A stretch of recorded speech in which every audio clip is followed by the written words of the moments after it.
저는 그들을 단지 모방하는 자들로 여기며 감히 독일의 정밀함과 장인 정신을 넘볼 수 없다고 확신했습니다. 그들의 기술력 따위 우리의 힘으로 언제든 조롱하고 제압할 수 있다고 믿었습니다. 하지만 그건 제 지독한 오만이었습니다. 그들은 제가 생각했던 것보다 훨씬 강했고 이미 기술의 미래를 이끌고 있었습니다. 우리가 상대했던 것은 낡은 모방꾼이 아니라 과거의 아픔을 딛고 일어서는 끈기와 스승을 뛰어넘는 진화의 정신으로 무장한 진정한 강대국이었다는 사실을 저는 깨달았습니다. 세계 최대의 프로젝트 앞에서 저는 그들의 눈부신 성과에 처참히 무너졌습니다. 그리고 그곳에서 저는 제가 평생 잘못 알았던 진실과 경멸했던 그들의 진정한 힘을 마주했습니다. 지금 저는 그들 앞에서 제 오만함을 후회하며 고개를 숙입니다. 이제 한 독일 기술 전문가의 충격적인 고백을 여러분께 들려드리려 합니다. 이것은 저의 처절한 후회이자 새로운 존경의 기록입니다. 사연 시작 전 구독과 좋아요, 대한민국을 응원해주세요. 저는 헬레나 슈미트입니다. 독일 보시 오토메이션의 수석 부사장이죠. 제 사무실 책상 위엔 늘 한 장의 낡은 흑백 사진이 놓여 있습니다. 젊은 시절 아버지와 한 아시아인 남성이 함께 찍은 사진이에요. 매일 아침 그 사진을 보며 다짐합니다. 아버지의 실패를 반복하지 않겠다고 말이죠. 아버지는 1990년대 초 한국의 중소기업과 기술 협력을 하다가 모든 것을 잃었습니다. 프로메테우스 제어 알고리즘이라는 핵심 기술을 도둑맞았거든요. 그 후 아버지는 몰락했고 저는 그 모습을 지켜봐야 했습니다. 한국인들은 신뢰할 수 없어. 그들은 모방만 할 뿐이야. 아버지가 임종 전에 남긴 마지막 말이었습니다. 저는 그 말을 가슴에 새기고 살아왔어요. 독일 최고의 공학 명문가에서 자란 제가 세계적인 로봇 공학자가 된 것도 아버지의 원한을 갚기 위해서였습니다. 그런데 오늘 모든 것을 바꿀 소식이 들려왔습니다. 사우디아라비아 네옴시티에 들어갈 세계 최대 규모의 스마트 팩토리 자동화 시스템 입찰 공고가 나온 거예요. 이건 단순한 프로젝트가 아닙니다. 미래 제조업의 판도를 바꿀 거대한 기회죠. 팀장들 모두 회의실로 모이세요. 제가 비서에게 말했습니다. 회의실에 모인 팀원들 앞에서 저는 자신감에 차서 말했습니다. 우리 보시 오토메이션이 이 프로젝트의 최적격 업체입니다.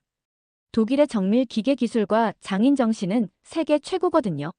하지만 경쟁사 중에 현대로보틱스도 있습니다. 한 팀원이 조심스럽게 말했어요. 그 순간 제 얼굴이 굳어졌습니다. 현대로보틱스라고요? 그 한국 회사 말인가요? 네, 맞습니다. 최근 아시아 시장에서 급성장하고 있는 기업이에요. 저는 비웃음을 터뜨렸습니다. 우리 기술을 어설프게 따라하는 카피캣일 뿐이에요. 그들은 지름길만 찾지만 독일의 장인 정신은 결코 따라올 수 없습니다. 회의실이 조용해졌습니다. 제가 계속 말했죠. 제 아버지가 바로 그 증인입니다. 한국인들이 어떤 사람들인지 누구보다 잘 알고 있어요. 그들은 성실하게 기술을 개발하는 대신 남의 것을 훔쳐서 성공하려고 합니다. 팀원들이 고개를 끄덕였습니다. 모두가 제 아버지 이야기를 알고 있었거든요. 저는 책상 서랍에서 아버지의 낡은 연구 수첩을 꺼냈습니다. 30년 동안 부적처럼 간직해온 것이에요. 이 수첩 안에는 아버지의 모든 연구 기록이 담겨 있습니다. 프로메테우스 알고리즘의 모든 비밀이 여기 있어요. 하지만 한국인들이 이 기술을 도둑질했습니다. 저는 수첩을 가슴에 꼭 안고 말했습니다. 이번 프로젝트는 단순한 입찰이 아닙니다. 아버지의 명예를 되찾을 기회예요. 우리는 반드시 이겨야 합니다. 사실 제 마음 한구석엔 불안감도 있었습니다. 최근 한국 기업들의 성장세가 무섭다는 소식을 자주 들었거든요. 하지만 그럴 때마다 책상 위 사진을 보며 마음을 다잡았습니다. 저는 헬레나 슈미트입니다. 독일 최고의 로봇 공학자죠. 아버지를 배신한 그들에게 절대 지지 않을 겁니다. 사우디 리야드의 뜨거운 햇살이 컨퍼런스 센터 유리창을 태우고 있었습니다. 최종 프레젠테이션 날이었어요. 저는 완벽하게 준비된 자료를 들고 발표장에 들어섰습니다. 신사숙녀 여러분, 보시 오토메이션의 기술력을 보여드리겠습니다. 제가 자신감 넘치는 목소리로 시작했습니다. 화면에는 독일이 자랑하는 정밀 로봇들이 펼쳐졌습니다. 오차 범위 0.001mm까지 완벽하게 제어되는 로봇 팔 수십 년간 축적된 노하우가 담긴 제어 시스템. 저는 하나하나 설명하며 자부심을 느꼈습니다. 이것이 바로 독일 장인 정신의 결정체입니다. 우리는 완벽함을 추구합니다. 청중들이 감탄하는 모습이 보였어요. 역시 독일 기술은 다르다는 표정이었습니다. 저는 속으로 미소를 지었죠. 이미 승부는 끝났다고 생각했거든요. 그런데 현대로보틱스 차례가 되자 분위기가 바뀌었습니다. 그들의 발표자가 무대에 올라 말했어요. 저희는 완벽함보다 유연성을 추구합니다. 화면에 나타난 건 조금 다른 광경이었습니다. 수백 개의 로봇들이 서로 데이터를 주고받으며 실시간으로 협업하는 모습이었어요. 한 로봇이 문제를 발견하면 다른 로봇들이 즉시 대응해서 전체 시스템을 최적화하는 거였습니다. AI 기반 군집 제어 기술입니다. 개별 로봇의 성능보다 전체 시스템의 지능이 중요한 시대가 왔습니다. 저는 당황했습니다. 이런 접근법은 생각해 본 적이 없었거든요.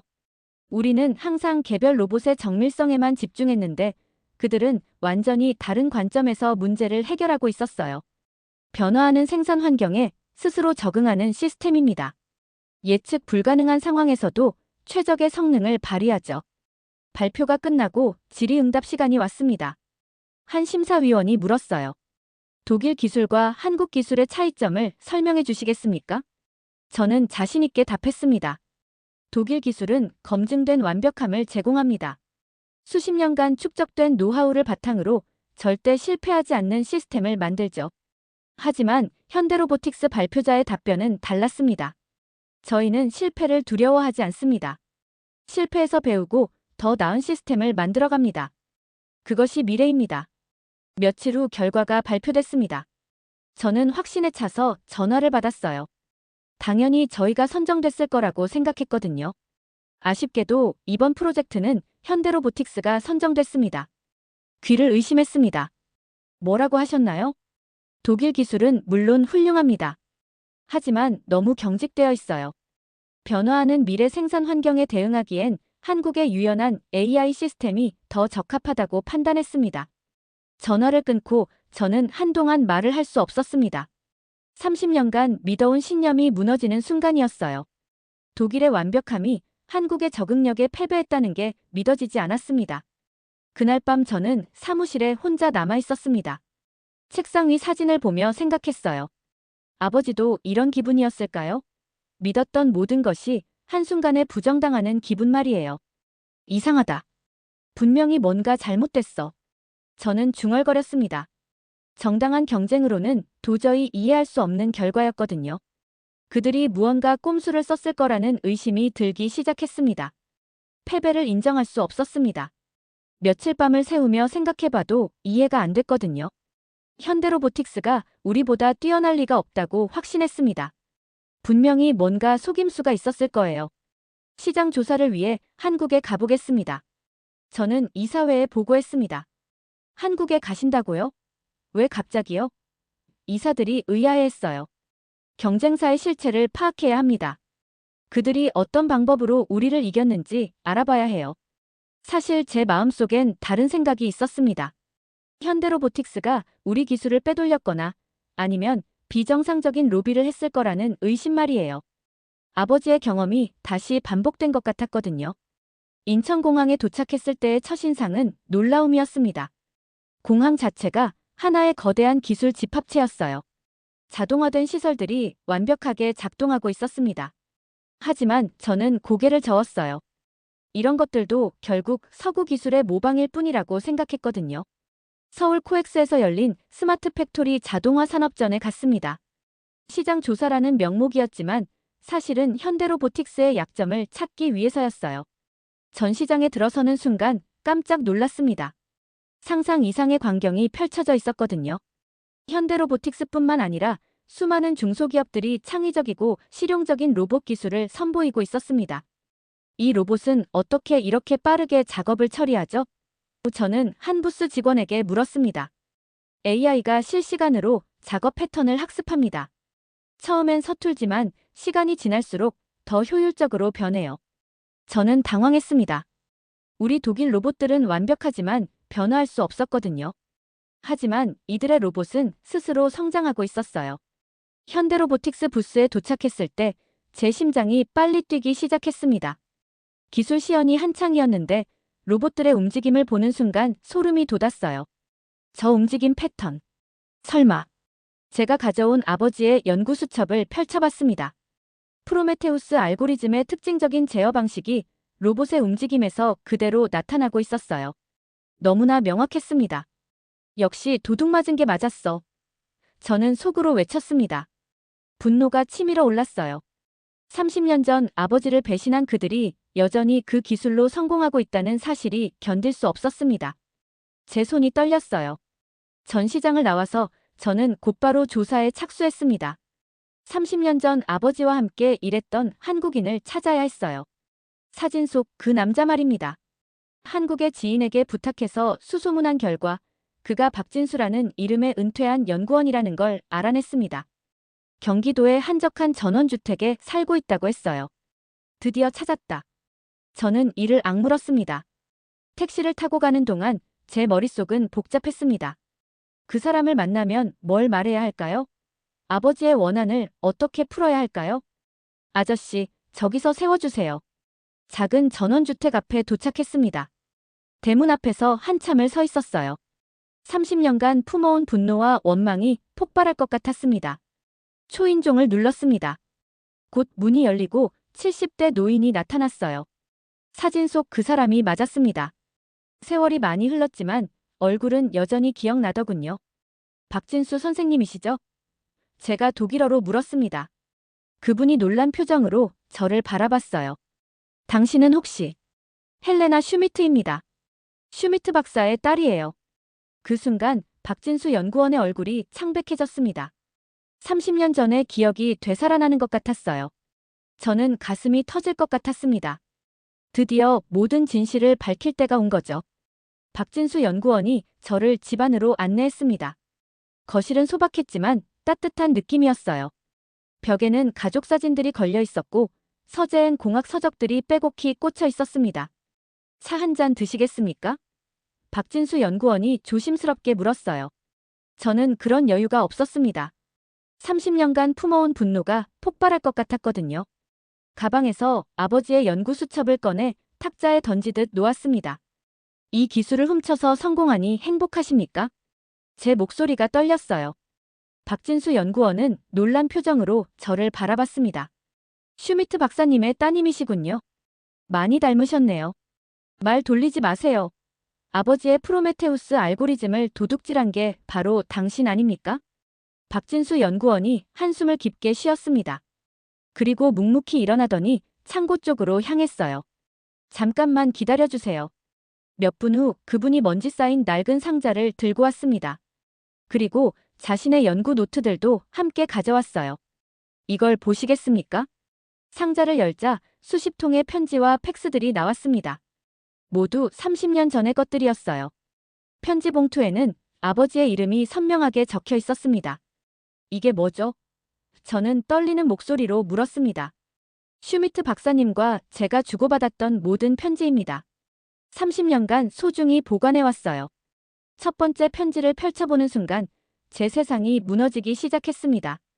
친애하는 박 연구원, 프로메테우스 프로젝트가 막다른 길에 도달했습니다. 치명적인 오류를 해결할 수 없어 포기를 고려하고 있습니다. 이건 아버지의 필체였어요. 하지만 제가 알던 이야기와는 완전히 달랐습니다. 박진수 연구원이 조용히 말했습니다. 슈미트 박사님은 천재였어요. 하지만 완벽주의 때문에 고통받으셨죠. 작은 오류만 있어도 모든 걸 포기하려고 하셨습니다. 다음 편지는 박진수 연구원이 아버지에게 보낸 답장이었습니다. 존경하는 슈미트 박사님, 포기하지 마세요. 저희 팀이 밤낮으로 연구하고 있습니다. 박사님의 위대한 꿈을 저희가 한번 이뤄봐도 되겠습니까? 제 손이 떨렸어요. 이건 제가 상상했던 것과 정반대의 이야기였습니다. 우리는 포기하지 않았습니다. 박진수 연구원이 계속 말했어요. 3개월간 밤을 새워가며 연구했죠. 그리고 마침내 오류를 해결할 실마리를 찾았습니다. 마지막 편지는 아버지의 답장이었습니다. 제 눈에 눈물이 고였어요. 나의 한계를 넘어줘서 고맙네. 그 꿈은 이제 자네들의 것이야.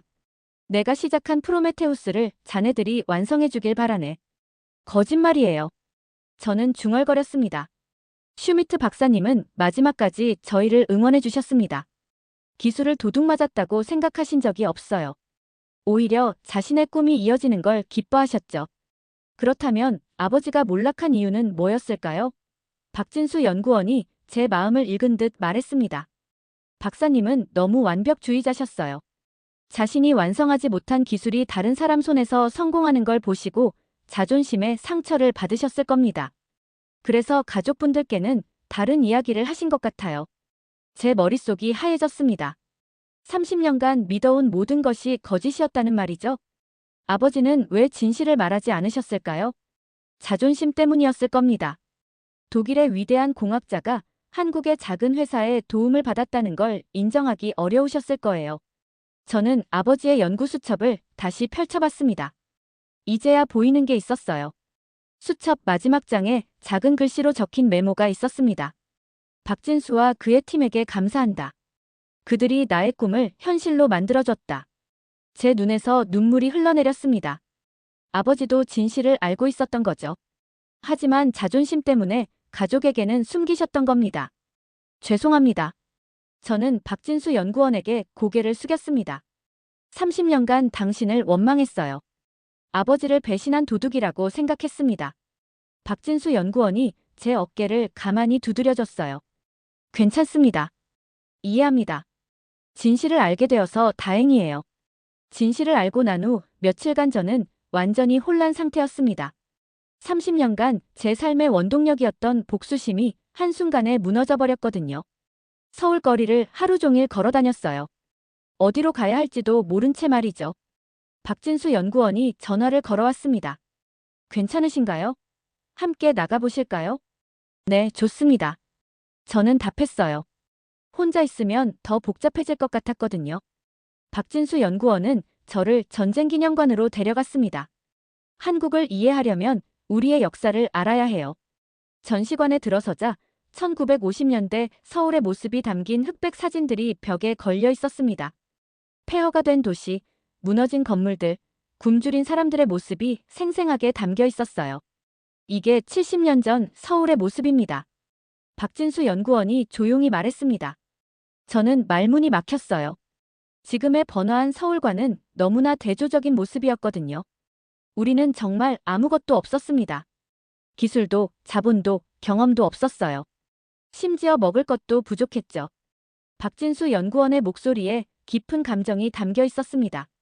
그분도 그 시대를 겪으신 분이었거든요. 다음으로 저희는 한강공원으로 갔습니다. 강변에 앉아 마주편 고층 빌딩들을 바라보니 감회가 새로웠어요. 여기서 한강의 기적이 시작됐습니다. 박진수 연구원이 말했어요. 1960년대부터 시작된 경제개발 과정이죠.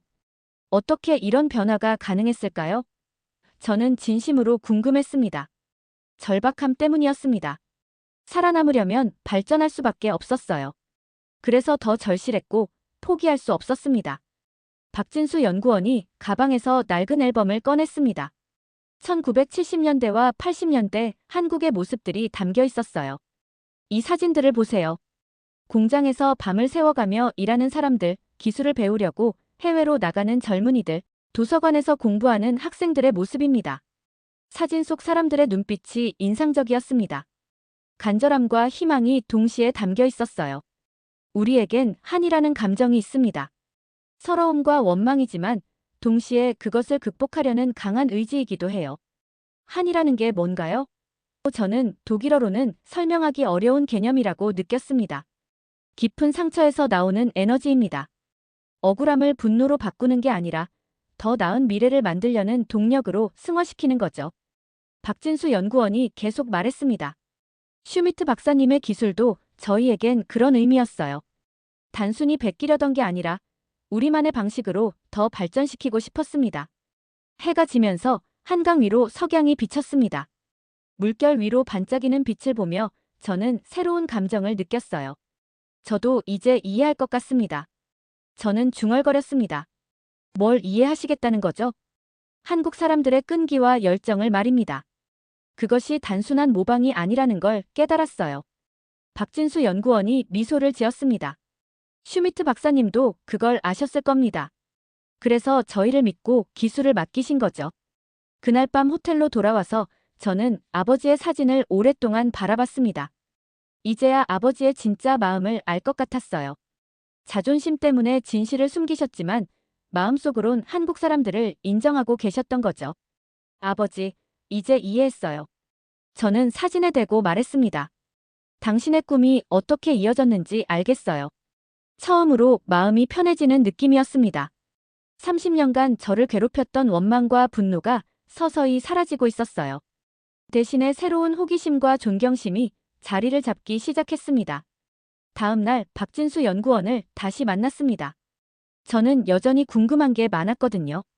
어떻게 아버지의 기술을 그토록 발전시킬 수 있었나요? 제가 물었습니다. 박진수 연구원이 웃으며 답했어요. 청출어람이라는 말을 아시나요? 아니요, 처음 듣는 말인데요. 파란색이 쪽에서 나왔지만 쪽보다 더 파랗다는 뜻입니다.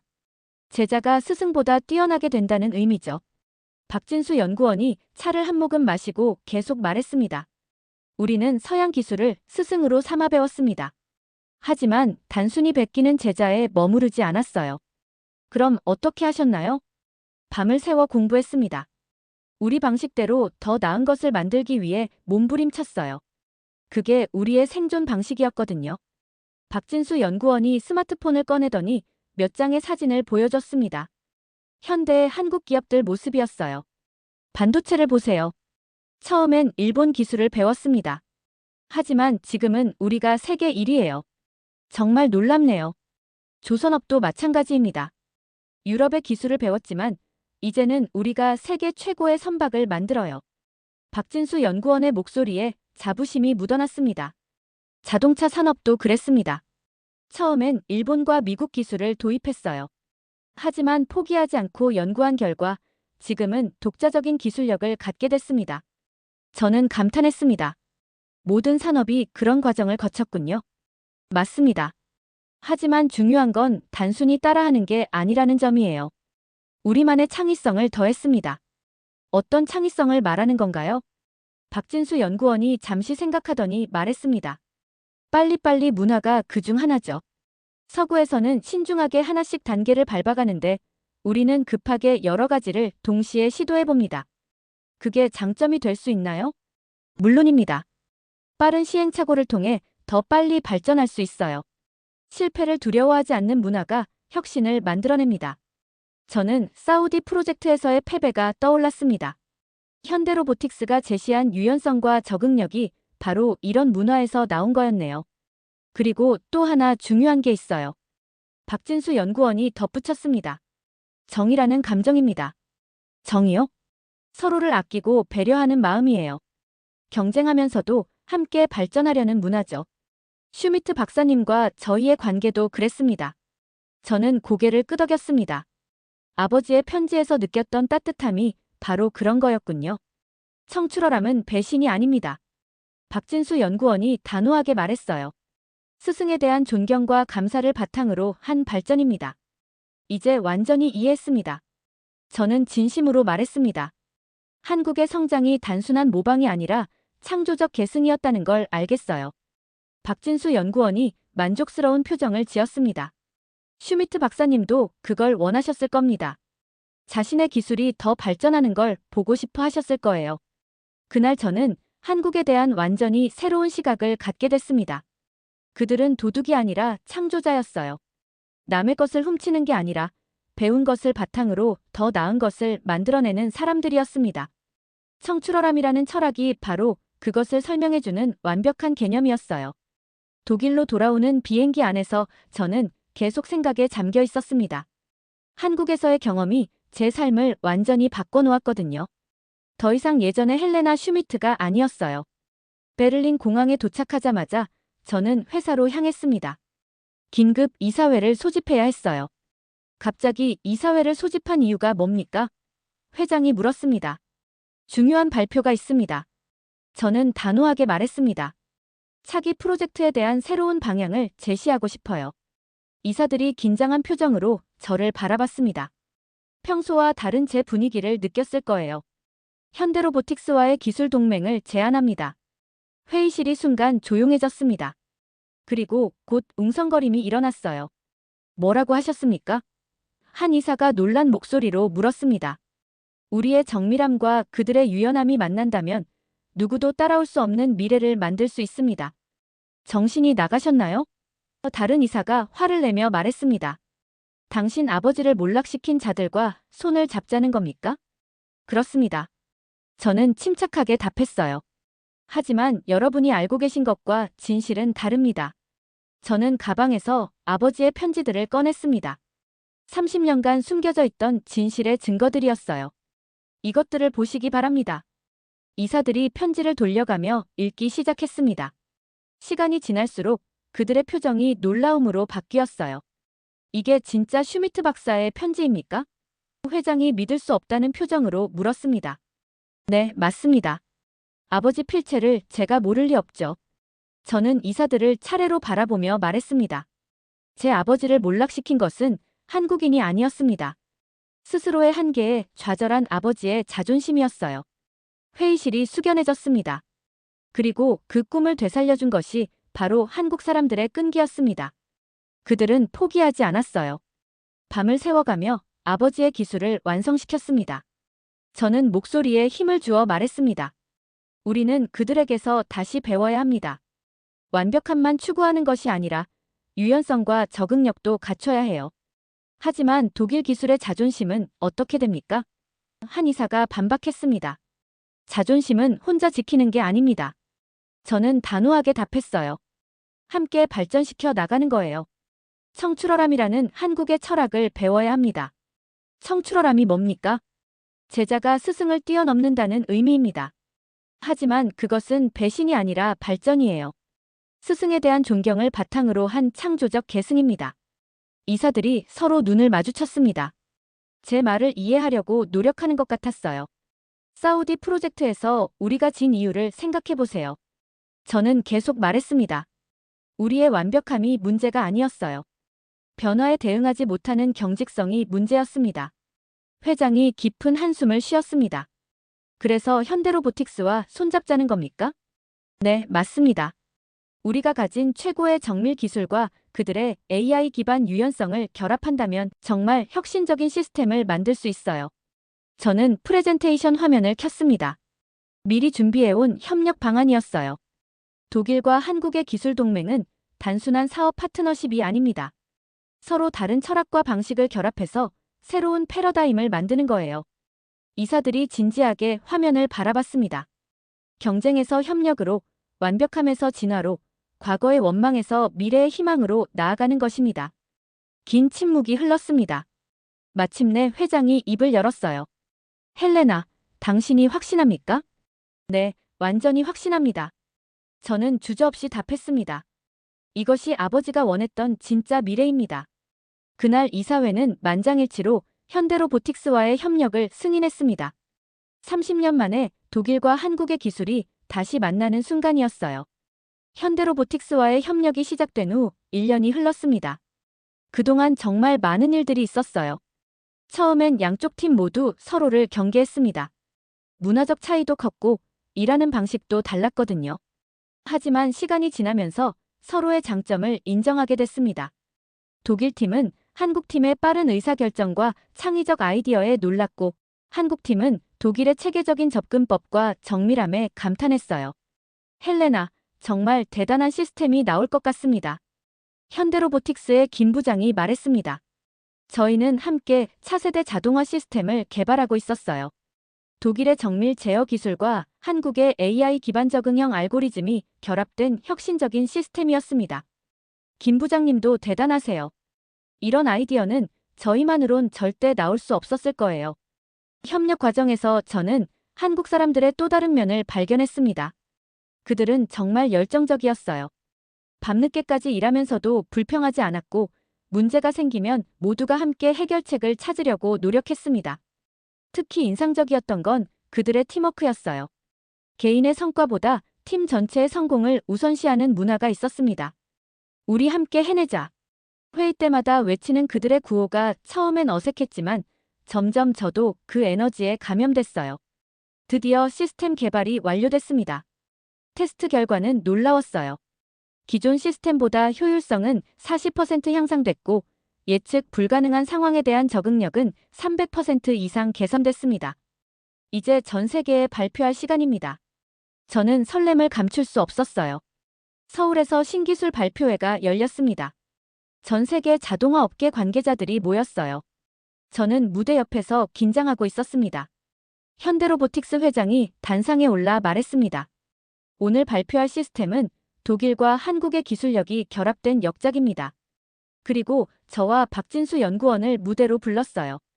박진수 연구원은 이제 현대로보틱스의 명예 고문이 되어 계셨습니다. 이 시스템의 이름을 발표하겠습니다. 회장이 화면을 가리켰어요.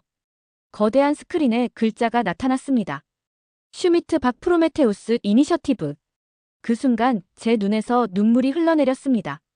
30년 만에 아버지의 이름이 복권되는 순간이었어요. 그것도 혼자가 아니라 박진수 연구원과 함께 말이죠. 박진수 연구원도 눈물을 글썽이고 계셨습니다. 슈미트 박사님이 보시면 정말 기뻐하실 겁니다. 청중들이 기립박수를 보냈습니다. 저는 가방에서 아버지의 사진을 꺼냈어요. 30년간 간직해온 그 낡은 사진 말입니다. 아버지, 당신의 꿈이 마침내 이루어졌어요. 저는 사진에 대고 속삭였습니다. 그것도 당신이 상상했던 것보다 훨씬 더 아름다운 방식으로요. 아버지의 좌절된 꿈이 30년의 세월을 넘어 독일과 한국의 이름으로 함께 부활한 것입니다. 프로메테우스가 인간에게 불을 가져다 준 것처럼 아버지의 기술도 두 나라의 협력으로 새로운 불꽃을 피워냈어요. 발표회가 끝난 후 저는 혼자 한강을 바라보며 서 있었습니다. 이제 더 이상 과거의 원망에 얽매이지 않을 수 있었어요. 진정한 파트너와 함께 미래를 만들어가는 공학자로서 새로운 정체성을 찾았습니다. 박진수 연구원이 옆에 와서 말했습니다. 헬레나, 이제 진짜 시작입니다. 앞으로 더 많은 협력이 기다리고 있어요. 네, 알고 있습니다. 저는 미소를 지었습니다. 슈미트 박 프로메테우스 이니셔티브는 시작일 뿐이에요. 우리는 더 큰 꿈을 함께 이뤄갈 수 있을 거예요. 그날 밤 저는 아버지에게 편지를 썼습니다. 30년 만에 쓰는 편지였어요. 아버지, 이제야 당신의 진짜 마음을 이해했습니다. 당신은 기술을 도둑맞은 게 아니라 꿈을 선물하신 거였어요. 그 꿈이 이제 온 세상을 바꿀 수 있는 힘이 됐습니다. 고맙습니다, 아버지. 저는 헬레나 슈미트입니다. 이제 더 이상 복수에 사로잡힌 딸이 아니라 미래를 만들어가는 공학자입니다. 그리고 무엇보다도 진정한 협력이 만들어내는 기적을 믿는 사람이에요. 지금까지 시청해주셔서 감사합니다. 다음에 다시 좋은 사연으로 만나 뵐게요. 구독, 좋아요, 댓글은 큰 힘이 됩니다. 오늘 하루도 건강하시고 평안하세요.